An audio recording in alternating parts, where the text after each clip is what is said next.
In this video, I want to talk very quickly about the creative pitch.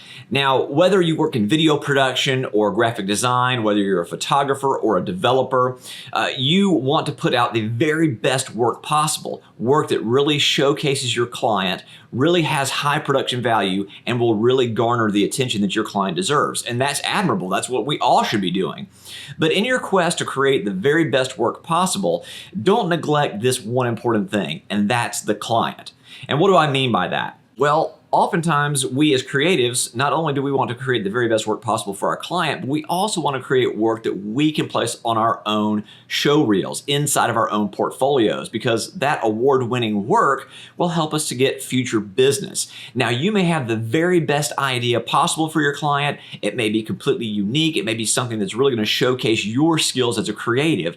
But if you aren't listening to what the client needs, if you aren't listening to their brand voice, and you aren't doing your research ahead of time to see if it fits in with this client's brand strategy, you may have a really slick piece of creative on the back end, but it may be one that the client really isn't 100% comfortable with. And ultimately, it may be a piece of creative that looks really nice, but yet isn't being used to its full potential because it doesn't fit in with the client's brand.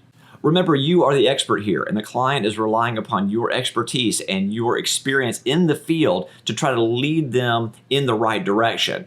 And so a lot of times a client may go along with your ideas, just giving you the benefit of the doubt. They may not be totally on board with it, or they may not be totally sure if this is the right approach, but they think to themselves, well, you know, I hired this team, they're the professionals, I'm just gonna roll with it.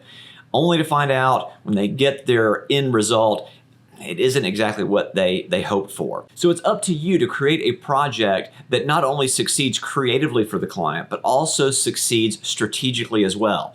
Think about it. Will it be worth it in the long run if you have a project that wins a lot of awards for yourself and your agency, but yet fails to deliver what the client needs? Is that really going to be worth it? Because if the client ultimately doesn't think that the creative fits in with who they are as a brand, they're going to bury it, and it's not going to get the attention that you think it deserves. And not only that, the client will leave the experience of working with you with kind of a mixed feeling, kind of this, well, yeah, I mean, they did good work, but you know, it ultimately missed out on what we needed for our company.